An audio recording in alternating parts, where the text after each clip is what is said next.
এই দুটো টিকিটের ফ্লাইট 4 ঘন্টা পরে ছাড়বে। তুমি একজন অচেনা কাউকে খোঁজো যে তোমার সঙ্গে দারুণ একটা ভ্যাকেশনে যাবে। মানে এক্ষুনি? ও মাই গড! হাই, আমি একটা অদ্ভুত প্রশ্ন করব। তুমি কি হ্যাঁ, আমার কি সাথে বলছে? বালি যেতে পছন্দ করবে?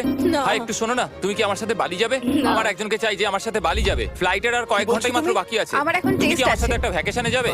আচ্ছা, তুমি কি আমার সাথে বালি যেতে পছন্দ না, করবে? thank you. আমি না, বলছি, ক্লাস আছে। আমার হবে না। না তুমি কি আমার সাথে বালি যেতে চাইবে? সব খরচ মিস্টার বিস্ট দেবে। দাঁড়াও, সত্যি? যদি তুমি হ্যাঁ। মিস্টার বিস্টকে সাবস্ক্রাইব করে থাকো তো। ও সাবস্ক্রাইব করা আছে। তোমার পাসপোর্ট আছে তো? তুমি কি যাবে? হ্যাঁ। চলো চলো, তাড়াতাড়ি চলো। তৈরি? একদম তৈরি। বালিতে স্বাগত। তুমি মিথ্যা বলছো। না না, তুমি মিথ্যা বলছো। ও মাই গড, আমার জায়গাটা দারুণ লাগছে। সরে যাও। চলে এসো, উঠে পড়ো। এটা দারুণ ছিল। ও মাই গড, ও মাই গড, ও মাই গড। আমি খুবই এক্সাইটেড। ও মাই গড, এগুলো তো দারুণ। করে নেবে। ও এখান থেকে সানসেটটা কি দারুণ লাগছে দেখো। আমার তোমাকে একটা গিফট দিতে ইচ্ছা করলো। Thank you. Thank you mister Beast. আর সাবস্ক্রাইব করো। সাবস্ক্রাইব।